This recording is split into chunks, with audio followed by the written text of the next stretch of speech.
Welcome to Westeros the Rogue's video review for episode 10, the final episode of season 5, Mother's Mercy. We'll be doing things a little bit differently this time. We'll be skipping our background material and our highs and lows because, well, we found this a very difficult episode to swallow in many ways, and we actually thought it was quite important to look at the end points for some of the stories and see where we felt that they failed to stick the landings, so to speak. They kind of got the characters, at least in some cases, to more or less the same point as in the books, but with a very different feel. So that's how we're going to be wrapping up some of the stories after we've gone over how they presented them.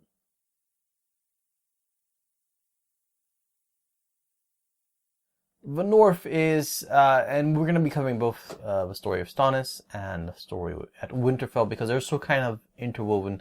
The Stannis stuff, I guess, technically, it kind of, for the most part, doesn't, but... Brienne sort of links the stories up, so yeah. it's, yeah. I'm not a Stannis the Manus fan. Stannis is a character... Me neither. I find him a very interesting character. I compared him to the Rorschach of Westeros. He's so black and white, and yet he's very human. So he's a complicated and interesting character. It doesn't mean that I have to love him or anything. But I have to say, even I was kind of offended by what David and Dan came up here. Yeah, they must hate him. I mean, I've even gone out and said, kind of, in a way, Stannis is kind of a villain. I mean, he may be the right, he's like the villain of the good guys. He's the guy who's kind of fighting for the right stuff, but maybe for some of the wrong reasons and with some of the wrong methods. David and Dan, way back, they said some stuff in various Inside the episodes, which indicated that they have and even recently, this controversial one that we dislike so much, where they boil Stannis down to his ambition. His ambition is over everything else. And that's not really the character. No, we had a bit of a discussion when we were out the other day about pinning down what exactly was Stannis' sort of tragic flaw from, the sort of classical theatre and such, and what is the one thing that causes his downfall. And I think that ultimately we settled on it being one of the common ones, that it is, in a sense, pride. His hubris, yes. Yes, and because of the things that he grew up sort of feeling that he wasn't he wasn't the great fighter, and he was always second sort of to Robert and all of that. It made him a very easy target when Melisandre convinced herself that he had to be Azor Ahai reborn, and then now all of a sudden he had a purpose. He was the go-to guy, and he's the great hero who's going to save everyone. And that hubris, that belief... So it's not ambition in that sense. He's ambitious, yes. He's proud, and but the other thing is he was envious. I mean, look back at that chapter, the prologue to Clash of Kings, where we see Maester Crescent talk about how Stannis was always about what everyone owed to him, constantly gnawing and chewing over the fact of the slights that he saw. This has an effect on him. It makes him extremely easy to become convinced that you guys are all wrong.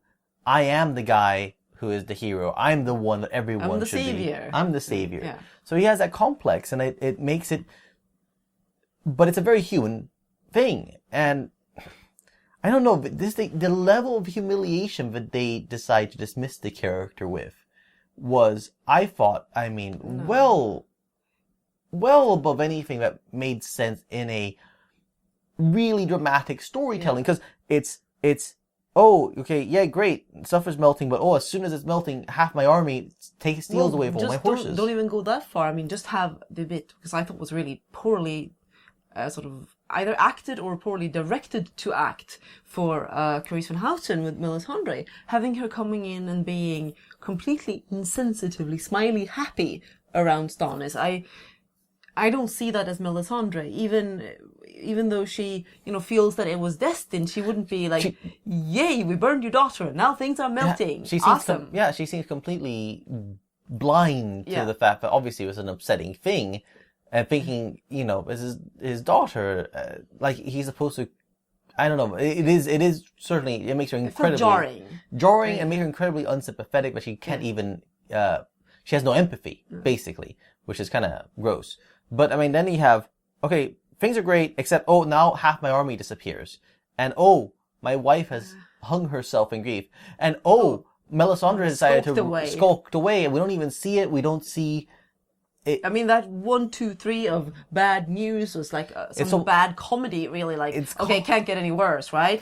It is almost comical. And then, okay, so he marches on, and what else is he going to do? Well, he said that they were going to be marching in battle formation. Well, that's all, yeah. Then they show up looking like a ragged army which is, I mean, technically, I mean, he says battle formation. These guys are hungry, tired. It's okay with the sloppy, but some of them at least should have been trying. But to me, some of them were. That's the thing. They were formed up, so don't overstate that. That said, no outriders, no scouts, no guys ahead to see what was awaiting him. Just we're gonna do a siege, and then suddenly, and here's this huge army of horrors that I had no idea was present.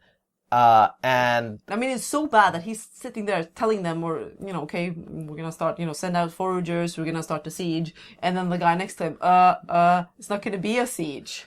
It's just, it was such. He's supposed to be one of the great commanders of Westeros. I mean, even in these circumstances. It's just that, look, if you read the books, and if you haven't read them at this stage, I really recommend that you do so. Stannis ends up in a very dire situation. It's absolutely true. He's in the village, his army is starving, the snowstorm has lasted. I mean, they said, he's been 3 days from Winterfell for 19 days because he can't get any closer because of a snowstorm. But things are starting to move at the start of the Winds of Winter. And if you read the Theon chapter that George released from the Winds of Winter, you start getting an inkling that while the situation isn't great, he has a plan. Now, maybe they know that his plan is going to be such an absurd failure that when George writes it, it will be a completely lopsided defeat. I really don't think so. I think what would make more sense is to have a pretty ugly battle, lots of losses on both sides, not a clear victory. I mean, for one thing, they're not sitting on that many horse at Winterfell. No, the figures are completely wrong, what they show, but it's just like, why, to me, like, why make it such, I don't find any pathos to hammering him again and again with how much he messed up and making it a complete humiliating disaster. I don't find any pathos myself. I don't find anything really worthy of the story. I think if we had gotten a stand-up fight that was ugly, and here's the thing, I mean, those Bolton forces, every man who dies in that battle is a man less who's going to be able to defend the realm when the others come knocking. So, an ugly, messed up battle, at the same time that it gives Stannis sort of a range of showing his abilities and shows the depth of his perseverance, will at the same time, lingering will be, this is such a loss, this is such a waste of people. Obviously, they wanted to get rid of Stannis. They wanted to get rid of Stannis. So, I mean, then you have the Winterfell side of the story, now that one I'm happier with. On the whole, it's extremely compressed, and I could have done, Miranda wasn't really necessary. Other than the stupidity of Sansa using that weapon she picked up just to pick the lock and then dropping it. I thought she could have used that to stab somebody if she had to. Not that it matters. She wasn't in a position to do it. She should have kept it at least. Yeah, that's a nitpick. I don't understand why they made such a point of her dropping it. Like they show it. Like, why not just have her carry it away? But I'm fine with how compressed it is, and that leap I think was really nicely done. Like, you don't oh my god, what a moment, and it's not clear to you why it's happening or what's happening. And it's the same in the book. Theon is convinced to help Jane pull fake Arya Stark. And it goes to hell in a handbasket, and they both leap. And that's it. Obviously the Theon chapter tells you that they survive, and you'll have to, I think, I think most people are going to get, but this is not a Thelma and Louise moment. This is not a moment where they're both dying. I think most people are going to get for explaining something that is to going me, to. by the way. Yeah, so I'm guessing people were going to understand, but I'm waiting for the Unsullied to say, oh well, there's all that snow. Maybe there's. I think the one thing they failed to do, and I thought it didn't look to me like they really highlighted the snow drifts against the walls. They should have been more of a build up and look very flat, but that's the idea. Obviously, they're not going to kill them off. So, but then the sheer coincidence of Brienne, coincidence happening, and I mean, I've said There's this been before a in the lot novels. in particular with Brienne's storyline and Sansa. There's a lot of coincidences this near season. Misses, near misses. Or, look at Dorne, how they had to kind of Jaime arrives, and at the same time the Sand Snakes attack.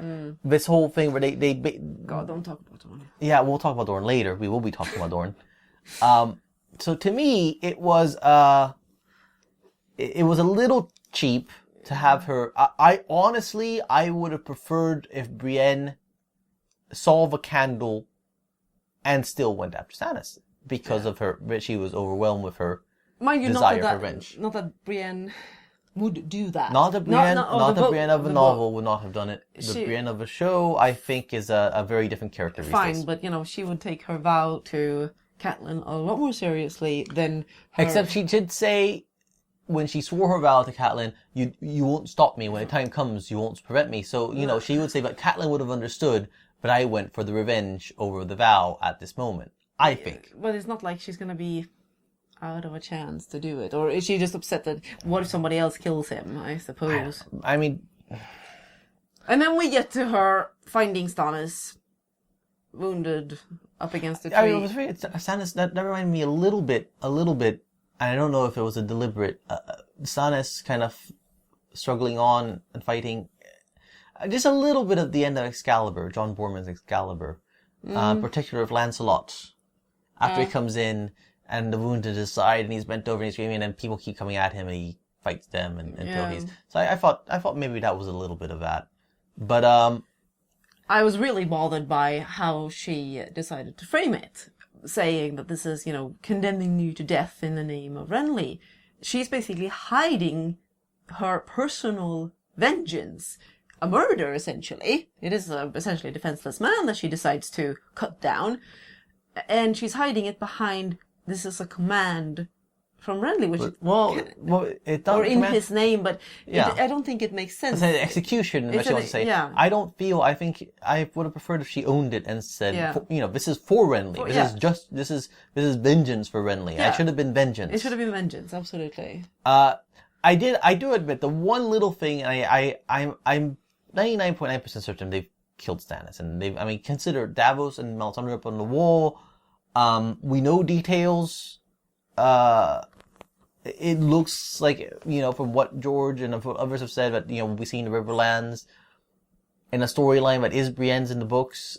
I think she'll be heading back down there. I can't quite see where to fit in her not killing Stannis. No. They don't show it. They don't show that brutal moment where the sword cuts through him or kills him, which is unusual for them. But, if you look at the editing, her sword gets way down there. The thing that holding the axe, we don't see Pod, and they made the big show of Pod getting his axe, and, is Pod supposed to kind of, no, stop, and block the weapon, and then, talk it out with her and say, you can't kill Stannis because X, Y, Z. I can't...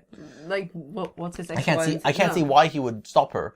I'm certain Stannis is dead, and I don't know. I haven't looked at the inside the episode stuff again this time because I no more inside the episode. No. So maybe someone will tell us. To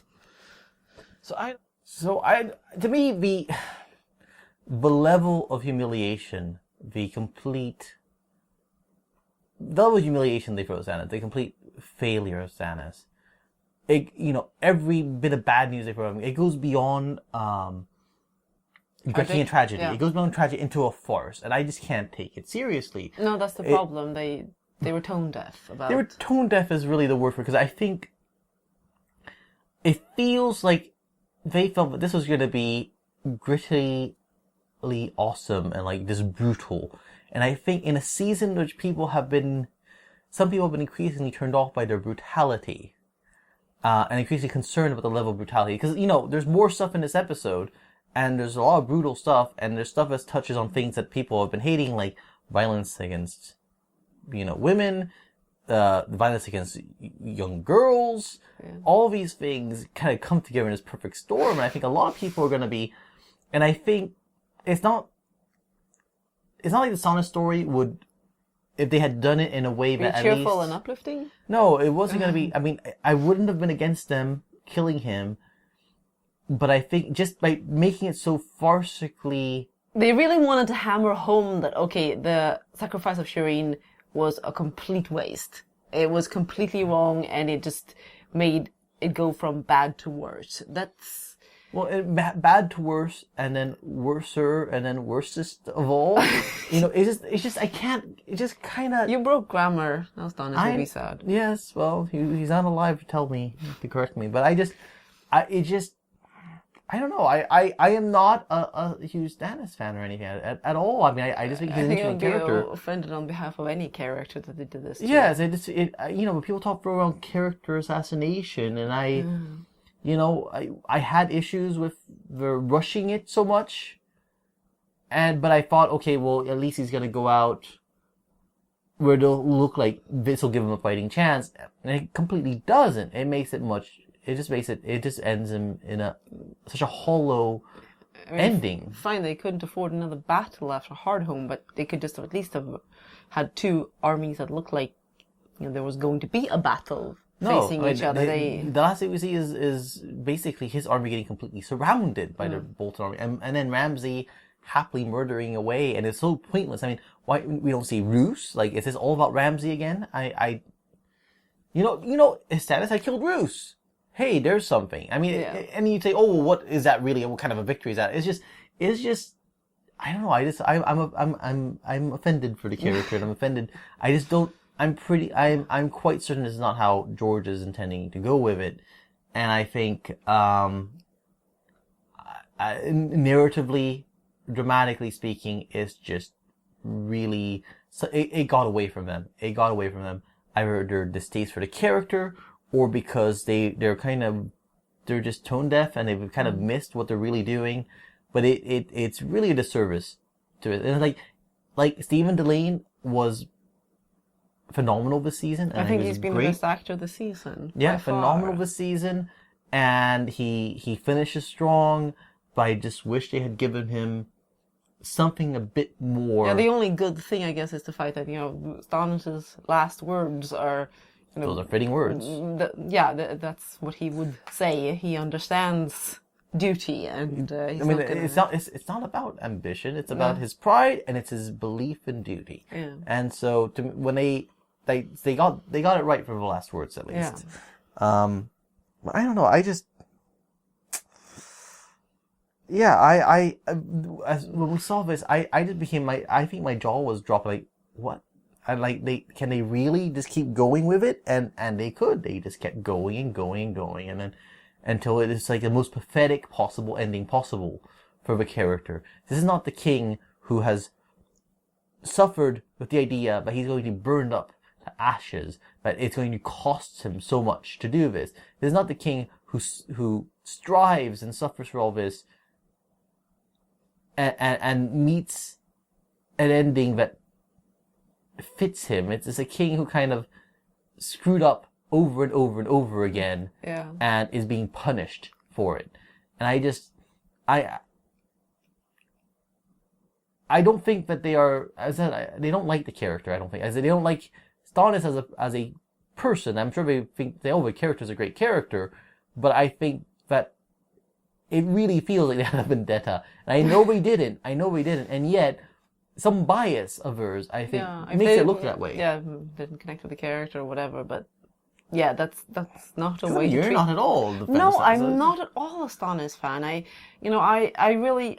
Actually, he's the sort of character that I tend to dislike quite strongly. I have a problem with authority figures, especially of the military kind. I find they rub me the wrong way. And, even I can see that it is he is a tragic character in the way that he has been persuaded to believe something, and he has been a target of that, or it's been possible for him to buy into this, because of weaknesses that have to do with, his past, his constantly feeling slighted. And so I can understand aspects of the character, even if, I don't like how he acts as a person. Yeah.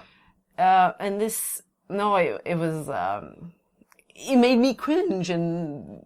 Cringe? Yes. Cringe is the right word. It was a very cringe thing. And I don't think that was what they were going for, but that's what they got.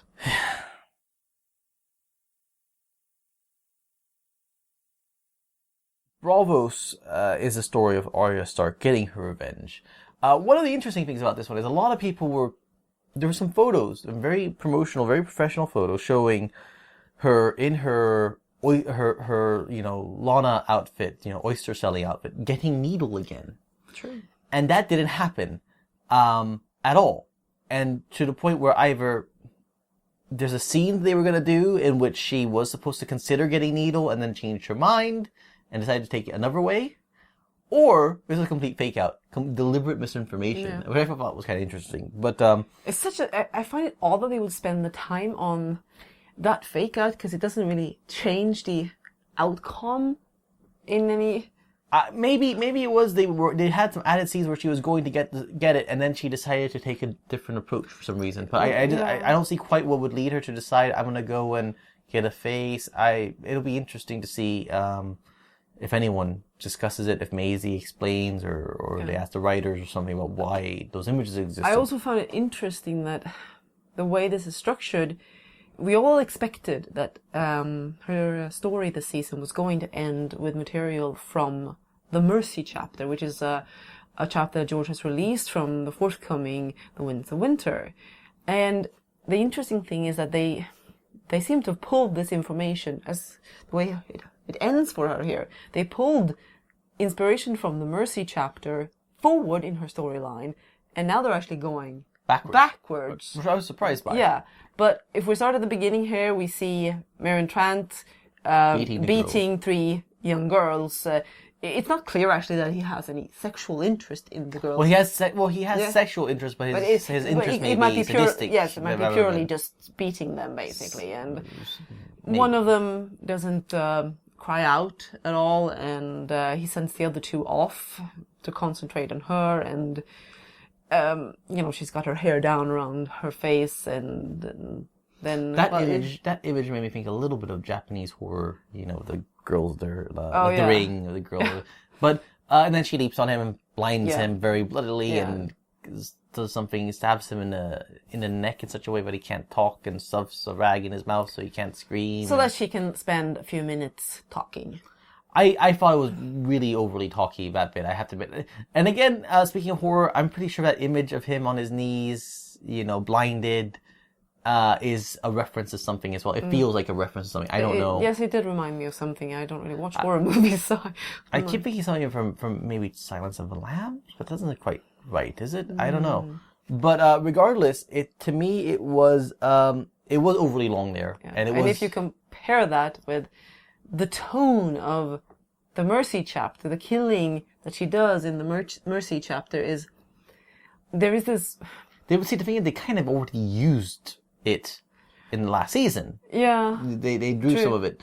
But there's this, just that wonderful sort of lightness to her thoughts, where it's not very dark at all.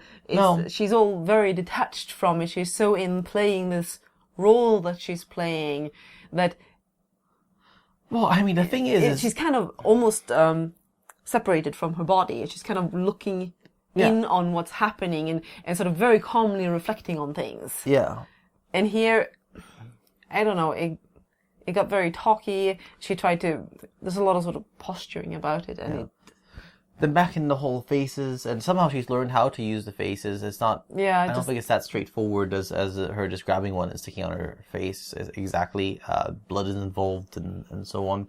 But it's neat. A jacket, and it turns out it's not jacket, or it could be. I mean, it doesn't matter. They're no one. They're trying to basically emphasize the whole thing that you... and then going to the idea that because she used the face without being no one, it's going to have a side effect that she is going blind. Which was something they did much earlier in her storyline of Feast for Crows. Yeah, and Verve actually deliberately poisoned her.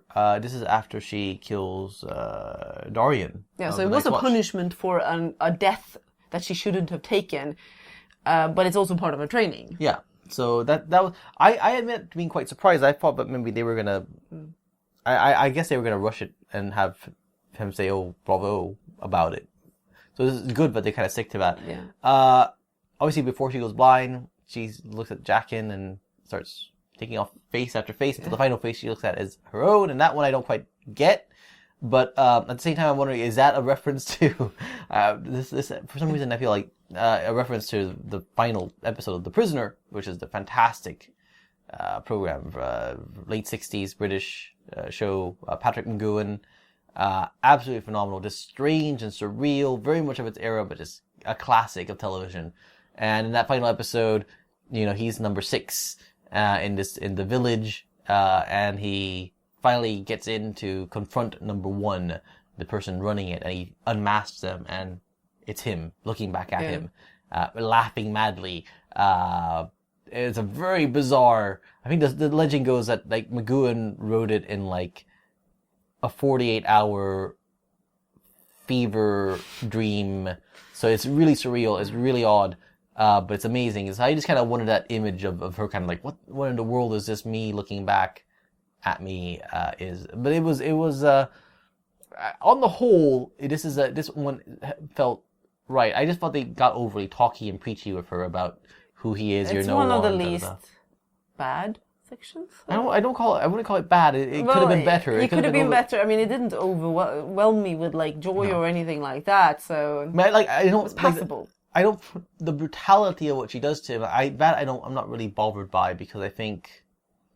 I just wish she was more detached about it. Yeah. And not so... Making a point about her revenge and so fine, but it's still, on the whole, it was a better part of the story.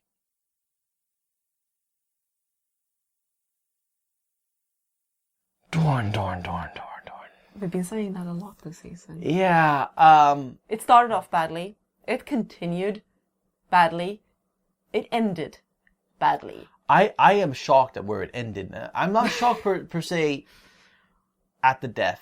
Like, we had the prophecy. We know there's a good chance that Marcella is going to die before her mother dies. And it's almost certain that... No. Yeah. Well, prophecy is never certain, but, or it can be self-creating. You can cause it to happen. But, and also it opens a possibility, like, did George tell them that she's going to be poisoned by the sand snakes or something? Because sand snakes are going up there. It's possible, eventually for them to be involved. But the way this was played... But the thing is, what I was certain, the one thing I held throughout the whole of the run-up to this season, for the whole of the season, is that we would end with a certain thing. Yes. Where the final Dorne scene would be Doran and Eloria and maybe the Sand Snakes.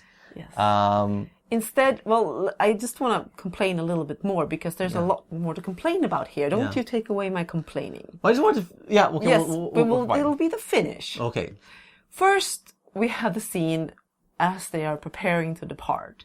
And I turned immediately to Elio and said, I think Eloria just poisoned her with that very obvious kiss, because that's been done before. The one that pops into mind was Laven Margot with, true. What's her name? Isabella Johnny. No, you are not allowed to drool about the way Isabella Johnny looked in Laven Margot. It's really beautiful in that film. Sorry. Yes, and 40-something, right? And looks about 20. Yeah. She bathes in the blood of virgins. What can I say? It must be something like that. But anyway, it was very obvious, especially the way she then touched her lips and kind of made sure to smear it in to make sure she'd get some in her mouth or whatever. And then they get on the boat, and we have the worst performance ever from Nikolai Coster-Waldau. I have to say, I mean, he must have no idea what his character is doing. That's it, because I mean, I was doubting the whole poisoning thing at the time. Maybe I was starting to think maybe Linda was right, but I have to say, he was incredibly awkward and like phoning it in, and I don't think he has a good idea where his character stands. He has no idea. I don't think he had a good sense from the director, from the writers, from the script, what Jaime was supposed to be feeling up to the moment where he decides to sit her down and talk about. Now maybe he was supposed to be awkward about that, but he knew that he was going to talk to her about it, and then it didn't come off well. And then it turns out that Myrcella thinks being an incest baby is just awesome. Well, she has no problem with being an incest baby. She's glad to have a father. Yes. Unfortunately, in the next moment... Well, I admit, at that moment, when they start having that heartwarming, like, oh, she's accepting it, and it's working out, I did go to it, and kind of, I mind, like... and then she went... and she died. And then we go back to Eloria wiping her lips. And drinking that antidote that she had around. You're right. People were very sharp catching the fact that she had the same necklace as her daughter. Yeah. So they're all carrying around poison in case Taini accidentally poisoned them. Oh, and speaking of Taini, her last exchange with Bronn, whoever wrote that needs to be... A flogging. At the very least, a flogging. You want the bad pussy? Oh. To me, another cringe. I didn't have any kind of eye rolls for this one because I think it's cringing. It's like cringing all the way through. There's so many implications of this. Okay, when we see Jaime again next season, has he tossed Trystane overboard? Has he tossed Trystane overboard or killed him, saying, he's stabbing him through the heart, saying this will be much kinder than what Cersei will do to you if she gets a hold of you. It's just, to me, or does he decide, I'm going to put into the first port and kick him off and say, make your way back home because if you get to King's Landing, you're going to be killed. Oh, and is that what they're doing? He's taking Brienne's storyline in the Riverlands because he's too afraid to go to King's Landing. Who is? Jaime. Okay. He's too afraid to go back and face Cersei. Okay. Well, for a second I thought you said he's going to take Trystane along as like a sidekick. Well, I'm sure he could take Trystane along as an extra sidekick. Why not? I don't know. But it to me, it's I was aghast. I know there were a lot of people who reading who didn't like the introduction of the Dornish in A Feast for Crows. They felt that we already had a lot of characters. Why are we going to care about these characters that are being introduced now, partway into the story? I don't personally understand that myself. I don't have a problem with late introductions. I don't have a problem if those characters are interesting to follow along with more stories because I'm in no hurry to get to the end, like, certain directors seem to be. So I never had that problem, but fine, there were people who didn't like the Dornish in A Feast for Crows. But I can't imagine that even those people can think that what they did with Dorne this year is in any way an improvement. Because, frankly, our dog could write a better storyline. I wouldn't go so far as that Breeze can't write, but he could communicate a better storyline to us through barks. I don't know. We had a friend say that Seinfeld is a more faithful adaptation of Game of Thrones than The Song of Fire than a Song of Thrones is. There's a lot of people who are going to be very upset about how this ended because, as I was saying, I mean, there's two different things actually that I thought should have been the ending of this episode, and one is here's where. Do I get to read or you want to read? Well, you can read this one, I guess. Where basically, where Prince Doran, his daughter Arianne has attempted to crown Myrcella and has been stopped. And that would be Princess Arianne not appearing in the story. Yes, and he's got her prisoner, and now he's talking to her, trying to explain how she screwed up, why she screwed up, all these issues. And the thing is, the Dornish family tragedy is very complicated, and part of it is that the death of the death of Elia and her children have led Doran and his brother to a very long game of waiting for a chance for revenge. And Arianne doesn't quite understand it. So her father has excluded her from his plans because, in part, he hasn't trusted her character, and he wants it to be convincing when she refuses suitors because there was a plan in place for her. She was supposed to marry Viserys when the time was right, but so she doesn't quite fully grasp, and then he finally just lays it down to her. Yeah. And her father plucked up a Savassi piece. I must know how you learned that Quentyn was abroad. Your brother went with Cletus Ironwood, Maester Kedry, and 3 of Lord Ironwood's best young knights on a long and perilous voyage. with an uncertain welcome at its end. He has gone to bring us back our heart's desire. She narrowed her eyes. What is our heart's desire? Vengeance. His voice was soft, as if he were afraid that someone might be listening. Justice. Prince Doran pressed the onyx dragon into her palm with his swollen, gouty fingers and whispered, Fire and blood. Bam. The end of the Dornish story in A Feast for Crows. He doesn't say it outright, but you know, he has sent his son Quentyn as a suitor to Daenerys Targaryen. The plan all along was to bring back the Targaryens, to have the revenge. To have the union between Dorne and the Targaryens, and that was going to be the vengeance, the way to take back, for the Targaryens to take back the throne and for the Dornish to get vengeance for Elia. Yeah. And, they didn't really nail that landing, did they? I was stunned, but they didn't use it. Now, they'll be using it later, blah, blah, blah. Actually, it's not so much that they didn't nail the landing; they kind of fell off. Well, to me, what's the point? I don't think we're going to see Dorne again. Probably, other than maybe Trystane. I don't think that, what happens to Ellaria? She has murdered Myrcella, left Trystane stuck on the ship with the uncle/father of the murdered girl. Do you think that if Trystane is killed out of hand for this, and that, even if he isn't, do you think Dorne's going to let Ellaria live? Are we supposed to find out if she's going to be poisoning him next, and she's now running Dorne? Dear God, don't give them any ideas. I don't know. I mean, and the other thing is, Jaime himself has an ending in A Feast for Crows, which is, I thought would have been, they could have used this. They could have brought this in, and maybe before he leaves or something. And they don't. And I'll have to read again.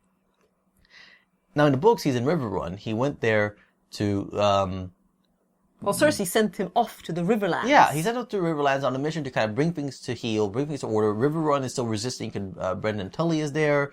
The Riverlands is completely forgotten this season, but, in the books, it's still an issue. There's a siege going on, and there's various, factions of former loyalists and of the Starks, kind of having the Fraser lording it over and all these tensions. You know what? I'm thinking now that the next season, if they are having the Riverlands indeed, it's going to be either him escaping from Cersei or Cersei's going to send him off angrily now that he kind of failed to protect Myrcella. Or something. So a maester arrives and tells him he's got his face is pale as the new fallen snow, and James says, I know there's a white raven, winter has come, and no, my lord, the bird was from King's Landing. I took the liberty. I did not know. He held the letter out. Jaime read it in the window seat, bathed in the light of that cold white morning. Qyburn's words were terse and to the point. Cersei's fevered and fervent. Come at once, she said. Help me. Save me. I need you now as I've never needed you before. I love you. I love you. I love you. Come at once. Byman was hovering by the door, waiting, and Jaime sensed that Peck was watching too. Does my lord wish to answer? The maester asked after a long silence. A snowflake landed on the letter. As it melted, the ink began to blur. Jaime rolled the parchment up again, as tight as one hand would allow, and handed it to Peck. No, he said. Put this in the fire.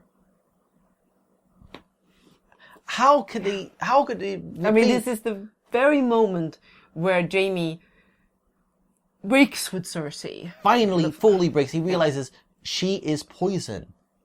I can't keep on like this. She brought this on herself. I can't go and save her. The situation she's in is deserved. She earned it. I don't get it. I don't get how they can't see that they have dropped two really strong things, or decided to move them later. But they're going to have much less impact, and all of this to basically finish 2 whole books, more or less. They used a little bit of Feast for Crows in the previous season, but they wanted to finish 2 whole books in 1 season. And it's madness. That's looking at it now when we've got the whole season, I can only say it's madness, complete and utter madness. On to something else.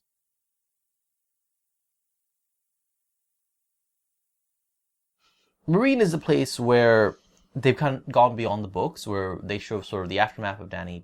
Well, no, they haven't gone. They haven't gone beyond the books because we see the council that follows Dany's departure and Barristan basically leading a coup to imprison Hizdahr and run things instead in the name of the Queen. But since Barristan is dead and Hizdahr is dead, the whole situation is completely different, and people just kind of moping around, and I wasn't I'd be impressed. moping too if my friend flew off on a dragon and left me to be Died. killed. Yeah. But apparently somehow they got out, so... No, well, we saw all the Sons of Harpy decided to take off. Yeah. Like, conveniently all of them decided to just bugger off. So, I guess they all needed to go to the bathroom at that point.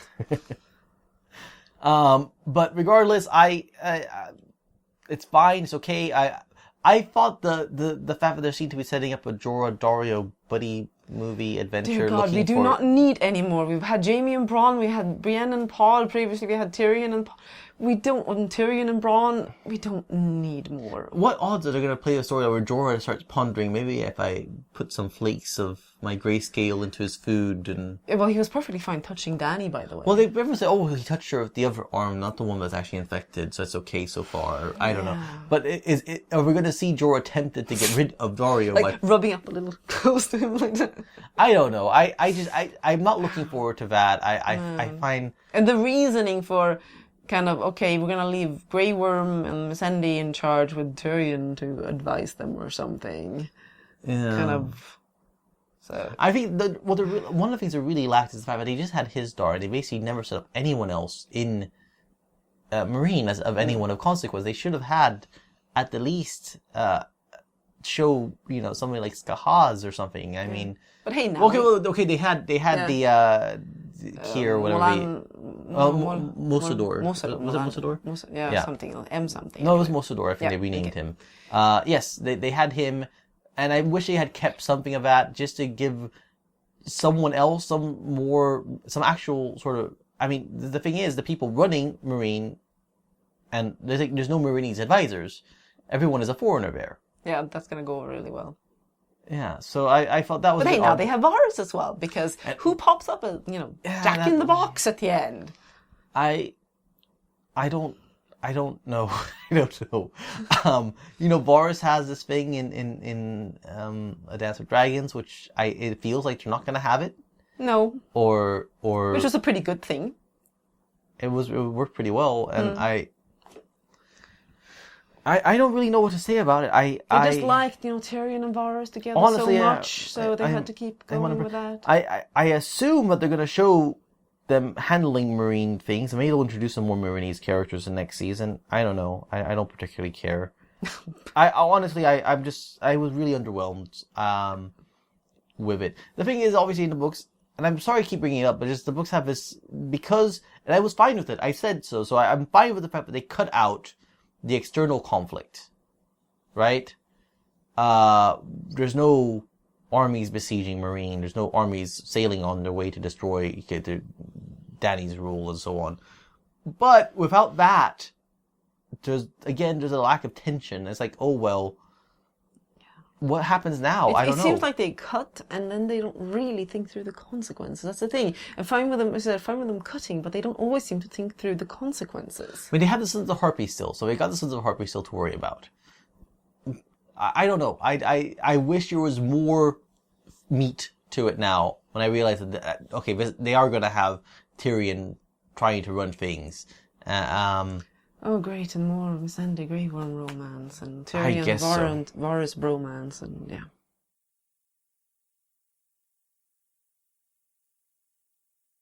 Speaking of Dany, the next is her story, and a wonderful vista. I mean, I thought they showed it in a trailer, and I thought that it was probably going to be her, but there seemed to be a lone figure on this mountain, basically. Apparently that mountain's from Ireland, apparently. It's an Northern Irish thing. But... and I kind of liked her interaction with Drogon. His licking his wounds and not being particularly interested in going anywhere where she wanted to go. But at the point where she leaves him, I thought, wow. That was it? She wanders away. She sees a horseman. She drops her ring, which I was thinking is like a breadcrumb. So is the idea of it, this is like Hansel and Gretel. She's dropping a ring so that if rescuers come looking for her in this whole wide bloody space, they might possibly just come across this ring in the middle of nowhere and might spot it. That, or she doesn't want any valuables, but even her clothing is probably valuable. Or does she not want to show it was supposed to be a wedding ring? She doesn't want to show that she's married. I would like the Dothraki care. There's no, it doesn't make any sense. And then you've got the whole palace riding up for some reason. It's not just whooping, I don't know what. And they could have had a few guys ride up. If you've got somebody here that you can capture as a slave. Okay. That's fine. You don't need your whole Khalazar riding in circles around her. Are they supposed to be recognizing her? It's all very unclear, but it comes across as very strange, and the whole mood of it, the whole feel of it had absolutely nothing on Dany's final chapter in the Dance of Dragons, which happens to be one of my favorite chapters of the book, which brings Dany. The way that she interacts with Drogon and her thoughts after he has flown away with her are momentous, because it brings her back into that mythical space where she realizes that she has a destiny. There's something she's supposed to do. And a prophecy that has been...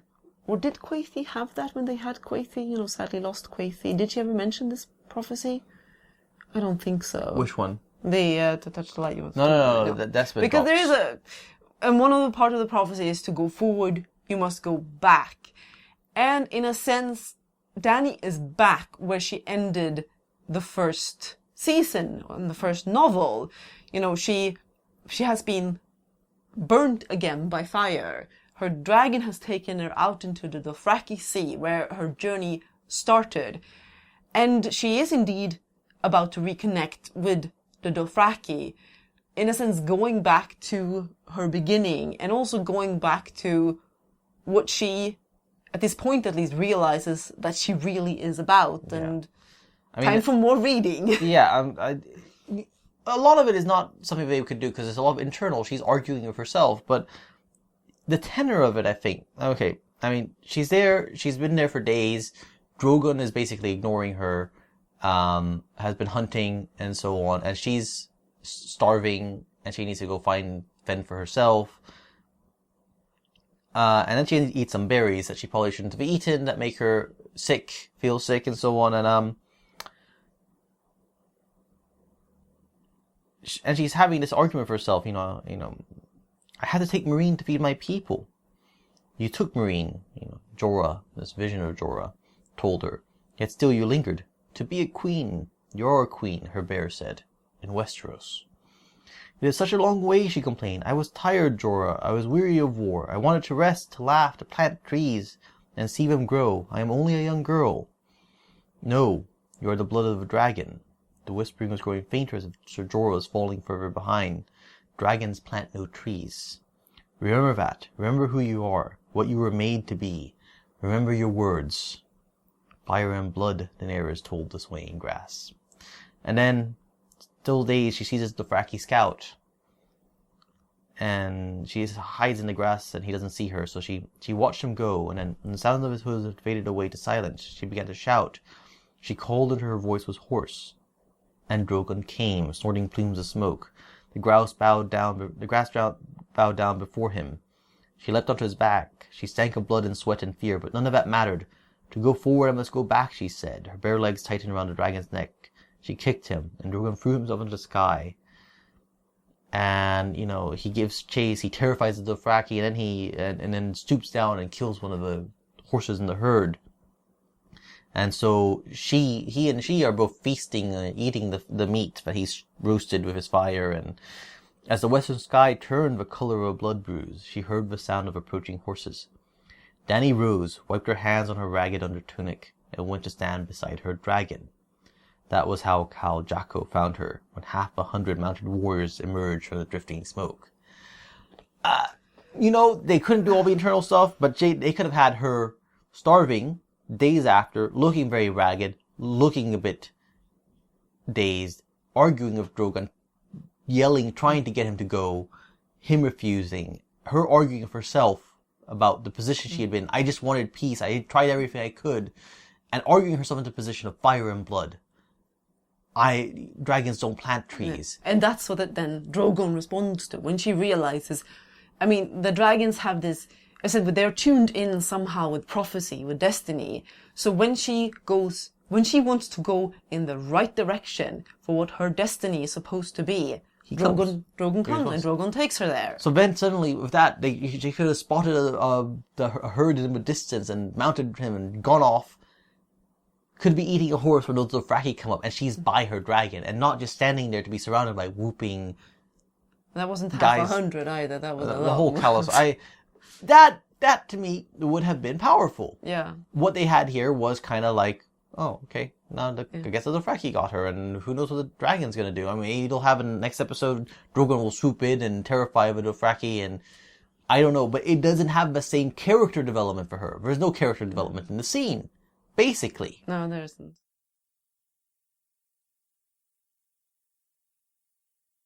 So King's Landing. King's Landing is an area that actually stays, I guess, in a lot of ways the most faithful. True. Stories. Well, I mean, there's some different ways that they reach certain points, certainly with the involvement with the Tyrells and so on, but in terms of what happens, the broad outlines are certainly there. With Cersei's incarceration, once, she thinks she's got the faith in her hand, and then they turn on her, and she ends up being imprisoned instead. A couple of points really change a bit, though.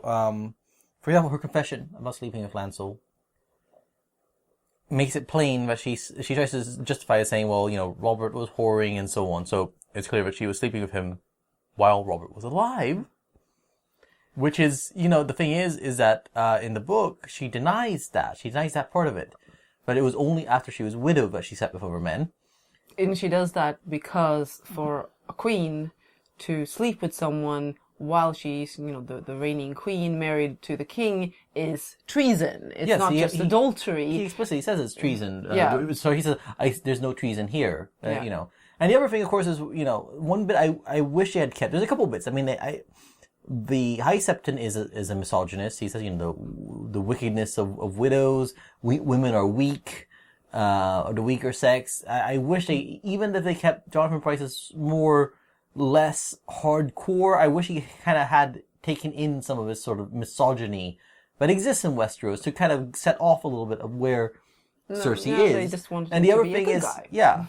And then the other thing is where she tells him, it's a palpable lie about the fact that Stannis claiming that the children are Jaime's. Is this because he wants the throne? So, and they just have Jonathan Pryce say, well, good, but she confessed that it's not. But she denied it. But she denied it's good. In the book, he actually it's good because he doesn't want to believe it because Stannis has, fallen away from the gods. He's following this red demon and it's good that... He's perfectly happy to accept that his words are falsehoods because, they don't want to have him be correct. So he's happy to hear that denial. And... So again, a little bit of that stuff. This is true, but he's a zealot, but so it's a nuance that they lose, and I don't think they need to lose it. They kept a lot of the word here otherwise. They kept a bit of the... So a lot of the dialogue is from the book. So it's actually, it's probably so rarely dialogue from the book. Yes, we've lost a lot of scenes that had a lot of dialogue from the books, and as in they've done scenes or they didn't use the dialogue. This actually has quite a lot of it. So the other thing is the walk. I think, unfortunately, they did make the mistake here of I was bothered. Let me start at the start first. I was bothered by the fact that they changed at the start of the walk, having the Septa stripping Cersei, rather than in the novels. At this point, she's still quite convinced that she's going to be able to go through with it. She's proud. Yeah, she's queen. She's going to be able to look on her. Yeah, so she kind of, she describes that she disrobes like, she was in her own, bedchamber or something like that. That's a nice touch to keep that. They've gone instead with that she's already quite broken at the start, and then that just makes it less. She's less impact. Yeah. So the other thing, the mistake they made is, look, I don't. Years ago, Lena Headey sounded like she was kind of thinking of doing this scene with the amount of nudity it needed. Well, she said she was really? What she said is, she was asked about it because she knew about this scene coming up at some point, and she said, I think it was second season. She said and she was glad, but she hadn't done any nudity yet for Cersei. So when I finally do it, it'll really mean something to see her naked. True. Well, so it's unclear. But in any case, the fact is, what they want, the amount of nudity they want to show, the amount of extras, the amount of in an outdoor location. We know there are people up on walls looking and seeing things. No established actress is going to do that on a set. I can't think of an established actress who'd be willing to do that amount of nudity with that amount of people staring at her for that amount of time. It's very awkward what it says about the body double who will do it. I don't know. It's an awkward implication. It is an awkward implication, but I mean, she's anonymous basically. Yeah. You'll never see her face, so... except nobody's really anonymous today. Sure, but her face isn't there. No. She's just a body double. But it says a lot about the value Hollywood and society places on nudity and what. So regardless, so I don't blame Lena Headey for not doing it. But they should just have accepted that if she wasn't going to do it, and I said that's completely understandable, they shouldn't have insisted on that amount of nudity. Because of the fact that the facial replacement was not good, and it takes you out of it. So it's a shame that they kind of went. I would have been more satisfied if they had just shot her, Lena Headey, shoulders up, maybe her back, maybe like one shot of, from the rear or something. Like when she's first disrobed, I mean, technically speaking, that could even have been done on a green screen, and then she could have been, pasted in with the crowd in front of her. Yeah. At least establish that bit of nudity. And then that's it. And after that, you just show her back. And maybe some long shots from behind or something. Maybe could have used a double for a couple of those. But basically just keep it on her face, on her head. And just let people, the reactions and how they respond to her. It would have been not very... I suppose that's the thing. They've not been caught into, we're Game of Thrones. We have all this nudity. We don't shy away from it. So suddenly they feel trapped, but they had to show it. I don't know. I just felt... It was a distraction from it because the scene is otherwise, it follows it. The only thing I missed is the fact that at the end, I mean, Cersei really does break. And I mean, I guess they have her at the very end, like breaking to tears as she crosses the bridge on Twitter. But in the book, there's an uphill climb as well. That's part of the problem. And she slips and falls, essentially ends up crawling. Yeah, she can't take it anymore. She can't, all the abuse she's receiving, she breaks. Well, at least at that time, and of course later on, some character makes of it more than he ought to, that she broke there. Yeah. But in any case, it was all really pretty solid, and it was one of the better parts for us of this episode, because it matched our expectations of what they were able to do.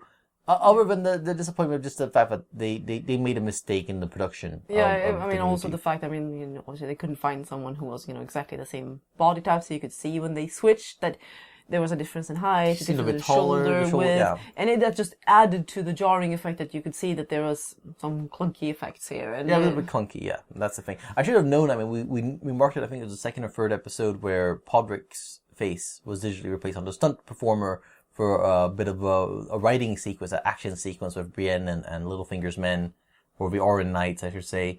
And that was very obvious. It stood out, and I thought, oh, well, it's an action sequence, they're so short, it's okay, I would have thought for the slower thing they would have done a better job, and it's obviously, not all the way there. The other thing is you were wondering, because I know they recently had the article about the visual effects, and they were talking about how they did the Childs with the child white, and they actually had basically green prosthetic things on him, so then they could pull those out digitally and then create all these, like the rib cage and the organs. And so I think you were wondering, why didn't they put this Lena Headey into like a green bikini or something, and basically have them digitally add in, breasts.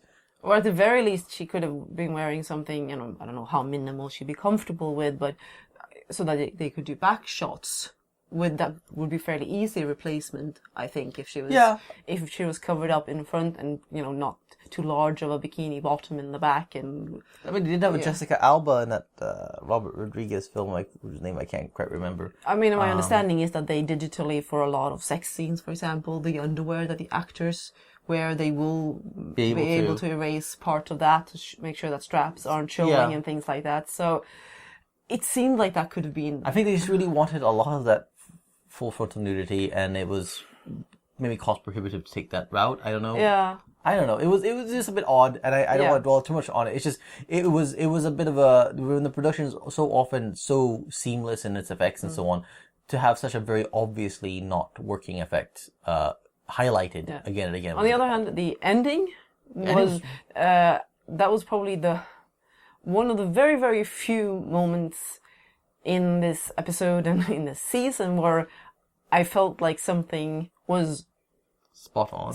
Well, not also sort of carried some of the nuance from and the feeling from the books, and that is when the newest member of the Kingsguard appear, this looming, menacing figure who doesn't look to be feeling all that well inside of his helmet. He looks like he's a very giant Smurf. And has apparently taken a vow of silence. And when he, Qyburn's bit when he, says, he's not going to be speaking again until he's defeated all your enemies. And I mean, that is quite close to, it's a lot of the dialogue is, and that moment really feels like A Song of Ice and Fire. Yeah. Not a lot of other moments this season have, unfortunately. But that was a good finish. That was a good finish. It was really, and just the look on her face, kind of, she's not triumphant, but you can see that the wheels are starting to turn. She's already thinking about what to do next and who needs to die. And I mean, the thing is Cersei's story has gone a little further after this that we don't see here. Yeah. And don't want to spoil too much, but just we get the sense from those chapters that she's not broken. No, and I kind of like to go with the sort of Lannister lion thing. Cersei has been acting like a male lion all this time. Blustering, showy. Now she's a lot more dangerous. She's going to be that sneaky lioness who's going to pounce on you when you least expect it. So I found her chapters afterwards quite disturbing in that she's even more untrustworthy than she ever was before.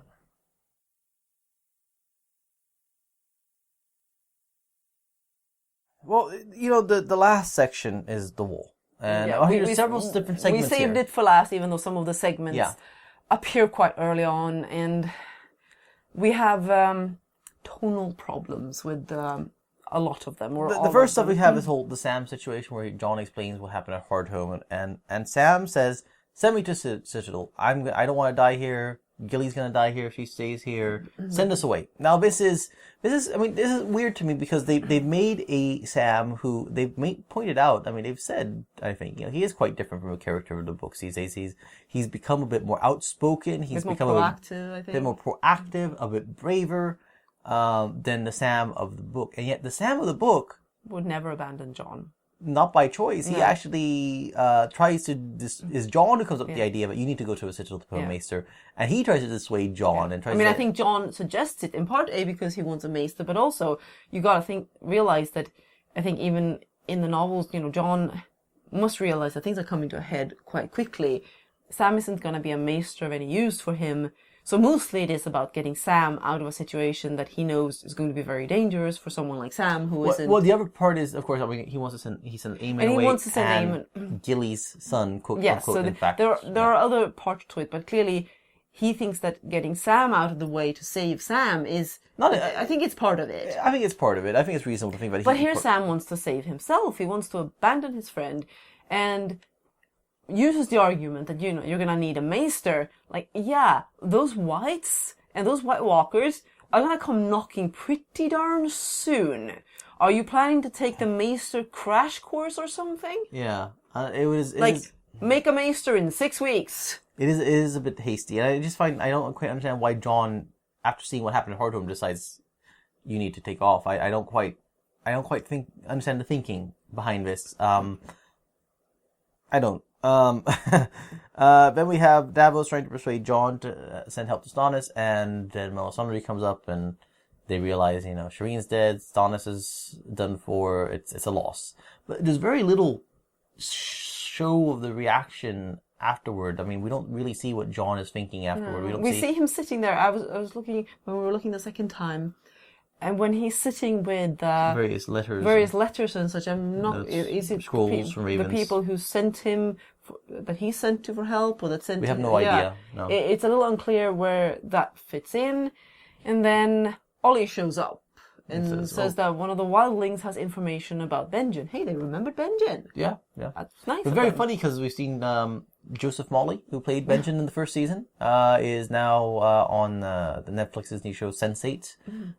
So we saw him like the first episode. Like, I recognize that guy. Who is he? And then we realized who it was. So, in any case, and then Jon stabbed by the Watch. For the Watch.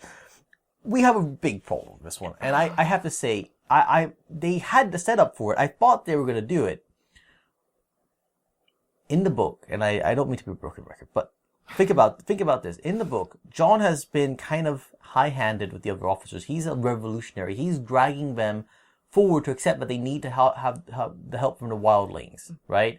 And they're resistant. This is against all the traditions. It's all against they believe. And he pulls and pulls. But not against there's oaths, mind you. Yes. Protecting the wildlings. But not against the oaths. Yeah. I don't like it, but it's not illegal. And then a letter arrives from, purporting at least, I believe it's from Ramsay, but purporting to be from Ramsay, saying, there was a battle, Stannis is dead, I want my Reek back, I want, my bride back. Yeah. If you don't give it to me, I will come to the wall and cut your bastard heart out, Jon Snow. And Jon, who was about to announce plans to lead an expedition to Hardhome to help relieve the situation with the fleet that he had sent there, changes his plan and says, I'm sending Tormund to do that. I, on the other hand, am going to ride south to face. Let me briefly read the actual words. Yeah. So he read the letter, where he says he's changed the plan and sending Tormund, and where will you be, Crow? Baroque thundered, hiding here in Castle Black with your white dog? No, I ride south. Then Jon read them the letter Ramsay Snow had written. The Shield Hall went mad. The Night's Watch takes no part in the wars of Seven Kingdoms, Jon reminded them when some semblance of quiet had returned. It is not for us to oppose the bastard of Bolton, to avenge Stannis Baratheon, to defend his widow and his daughter. This creature who makes cloaks from the skins of women has sworn to cut my heart out, and I mean to make him answer for those words, but I will not ask my brothers to forswear their vows. The Night's Watch will make for Hardhome. I ride to Winterfell alone unless... Is there any man here who will come stand with me? The roar went up, and basically, all the wildling chieftains are moved by his courage and by his reaction to this, and they're signing up. I have my swords, fought Jon Snow. We are coming for you, bastard. Yarwick and Marsh were slipping out, he saw, and all were men behind him. It made no matter. He did not need them now. He did not want them. No man can ever say I made my brothers break their vows. If this is oath-breaking, the crime is mine and mine alone. You see. It also says, if this is oath-breaking, so... I guess he feels that it's probably fairly certain that it is oath-breaking, but on the other hand... It's a complicated situation because basically... He makes a distinction between the Watch and the Lord Commander. Yeah, basically, is the Lord Commander... If some Lord decides, I want to kill the Lord Commander of the Night's Watch, does the Lord Commander basically, because of the vows, have to basically say, okay, here's my neck, chop, kill me? Or is he allowed to defend himself? Is he allowed to defend himself? It is, so basically what George introduced is this idea that at this, the straw that breaks the camel's back is this. Right after this, he's killed. He went a step too far. Here, so I thought they had to set up with Braavos, like he was going to say, well, I can't send you more men. Maybe I could send you more supplies. Maybe I could convince instead of saying the wildlings will not fight for you, maybe he says, well, maybe I can convince Tormund and the wildlings to fight for Stannis, saying, the Boltons will never allow them to stay there. Stannis is the only one who's extended the hand of friendship to them. And they if he had done that, if he had meddled in the situation, because here's the thing, why in the world did Alistair Ford let them through the wall if he was planning to kill him?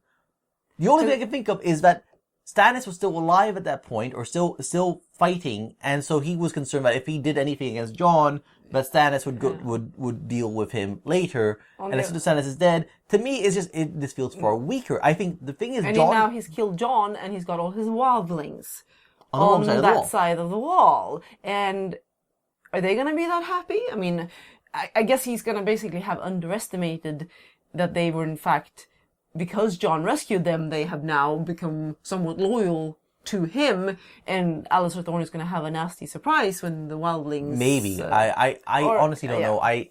To me, Jon needed to make the crucial mistake of going too far, and then it would really make sense. And as it is, it just feels like it comes down to, well, Ollie was upset that we let the wildlings through, and I don't know, maybe he was the one who convinced Alistair Thorne to go and kill... I mean, last episode, you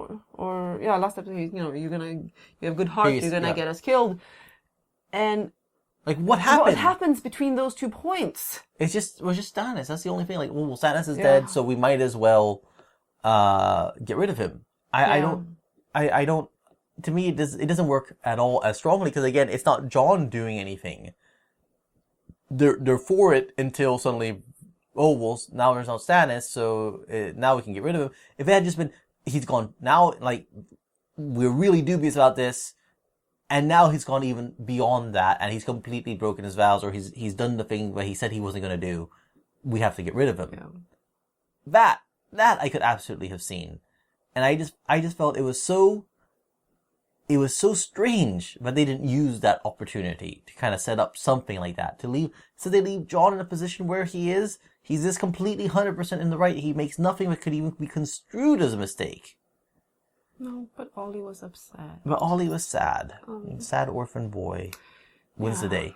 I don't know. And so much time was given to Ollie when you have Owen Teal there. I would have been far more interested in a deviation in which Alistair Thorne, where Sam starts becoming dubious of Jon's plans, and they start working on Sam. Maybe Sam, in the end, chooses, no, I gotta stick by Jon, or I don't know what to think anymore. I need to get out of here. Maybe that could have been the setup for that, where he decided to ask the Grease because he doesn't. I don't know. It would have been much more valuable. Anything would be better than what they did. I don't blame. It's not the child actor's fault. He did very well with what he had to do. Why he became so enamored of having this kid be the story point, I don't understand. He was the pivot of it, and it doesn't It follow. just didn't have at all the emotional impact of where the ones that are doing the killing in the books, quite a few of them are visibly upset, crying, and very much, you feel much more that they are feeling really forced to do this. You really feel that from that absolutely scene. True. Marsh has tears on his cheeks when he does it, and this is not what he wanted to do. This is not what he had hoped would happen, and now it has. It is beyond me. Yeah, no, it was really difficult. And then the last thing, Ghost. Well, so far as I know, Ghost is inside the walls of Castle Black. What do they do with Ghost? Yeah. I'm not even talking about the Ghost moment in the book, because there is a moment where Jon's last word is Ghost, and we believe we know what that means. We'll see if it's true. I don't care that they don't actually have that, but I'm just like, what are they doing with the direwolf? Yeah, and the wildlings. And the wildlings are outside Castle Black. Yeah, but to me, the fact that because Castle Black has walls that's true. How does he get out of there if they decide that they need to get rid of this wild animal? He can probably climb walls. Yeah, so I don't know. But it was disappointing. It was, and that was kind of the byword for the whole episode. Yeah. Some final thoughts.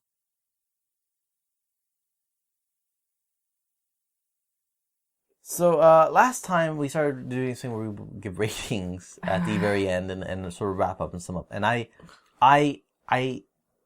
this is unrated for me. I can't bring myself to rate this episode because of how, like, again, I don't know how to say it. Like, it's like you see a painting of the Mona Lisa and you think, oh wow, beautiful. And then you come closer to it and you realize it's sort of cheap, shoddy, Chinese made knockoff of it. There's so many of these. And you realize, oh, okay. And it feels to me like we're seeing this increasingly shoddier, deliberately less rich, deliberately less interesting version of it. I don't have a problem with compression. I don't have a problem with them cutting things. I have a problem with them missing the point of some of these stories. And I think that when they cut and compress, they have to take responsibility for that, in the sense that to consider how can we how can we mitigate these cuts and compressions in terms of character development, hitting the right story beats, and it just seems to be a rush to get through it all as soon as possible, to stick to that 7-year plan, come hell or high water, and just squeezing it all in. 2 books in 1 season, I will never understand it. And unlike Elio, I don't have a problem rating this episode. It is a 1 for me. I was mostly spending because I wasn't this shocked as Elio that it could get this bad. I kind of had a feeling how badly they were going to handle some of this material. So I basically spent a lot of it giggling at Elio's reaction when I saw the look on his face, when I wasn't cringing about the bad decisions. And yes, there were some bits that, were okay in this episode, or even a little bit good. We've said that. But they were so overshadowed by these incredible missed opportunities. You've got some amazing ends to some great story arcs, and this is what they get out of it. No, I can't understand it. I don't even seeing what they had done before with some of the things that they had cut and some of the things that they had changed. The fact that they could manage to screw it up so badly, it's impressive. I actually think it's pretty impressive that you can do so badly with it. Yeah, I don't know what to say. I do know what to say. I think that is it for us with Game of Thrones. I don't think we'll be following it. I don't think we won't be reviewing it. We had already said that, if The Winds of Winter isn't out before the next season, it was very unlikely that we were going to continue because of the spoiler issue.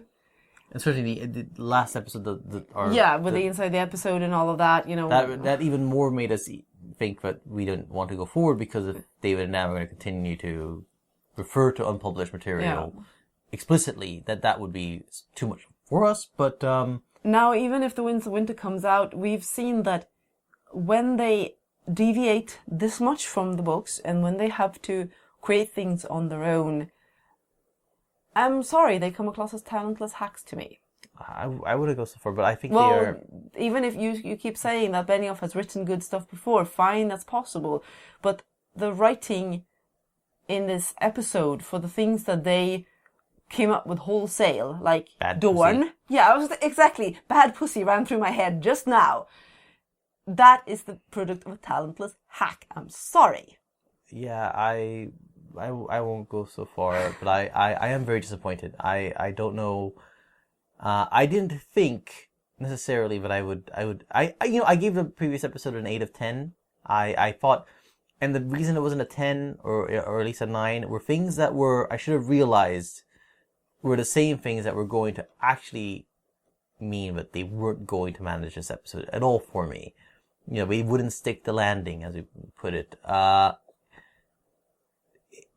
Everything is roughly right. They go through the motions. It just doesn't have the heart. It doesn't have the spirit of it. And I'm not really interested myself any longer, but I can see. It's going to be and this is not their fault in the sense that they don't have the books at all for next, even, they're already writing or mostly done. They're mostly done. They're mostly done now, with the writing, think, yeah. so it doesn't matter when the book comes out. And they had to create that just from George's outline that he provided to them. I have no faith in them in being able to do something good with that.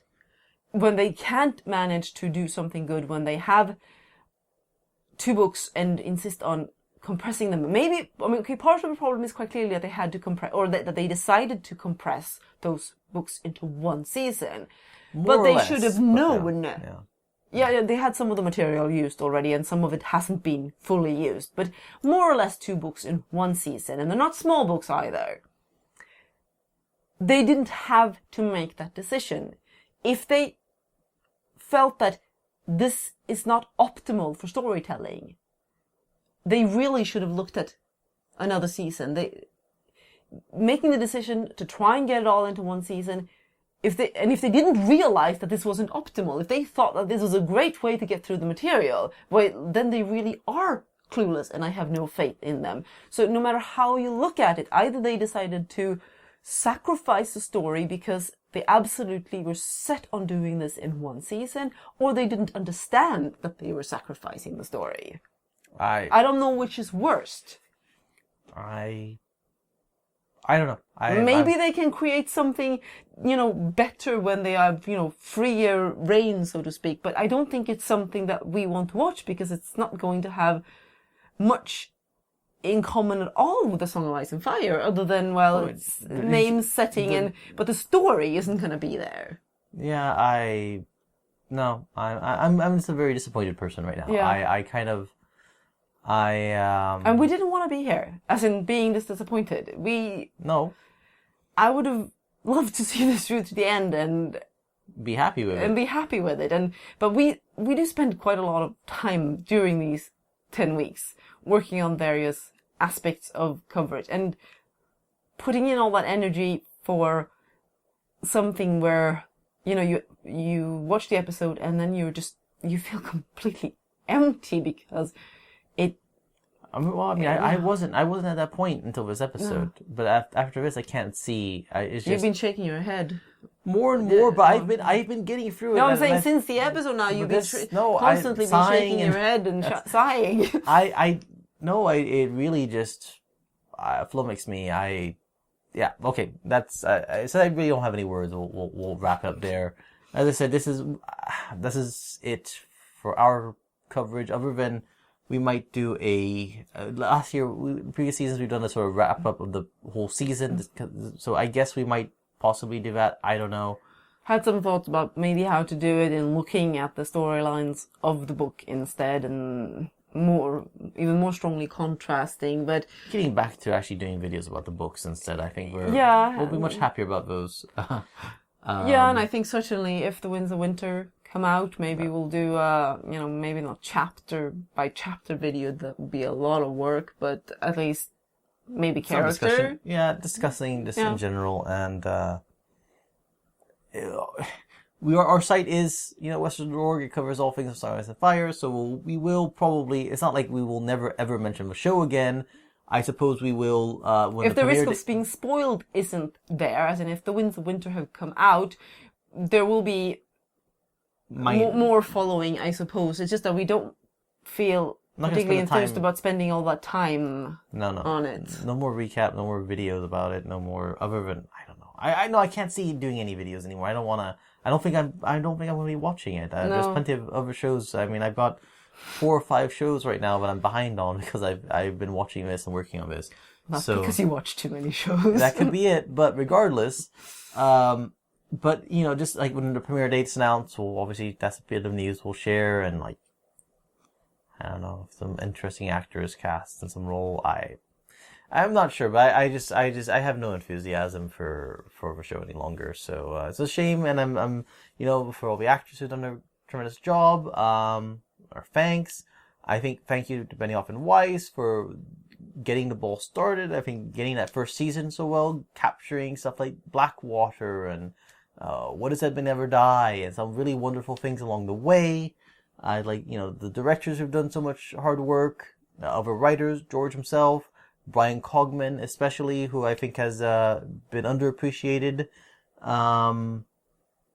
HBO for having the vision and the will to see it through, and we're very happy for George, of course, that this is, and that the fact that it has brought in many more readers.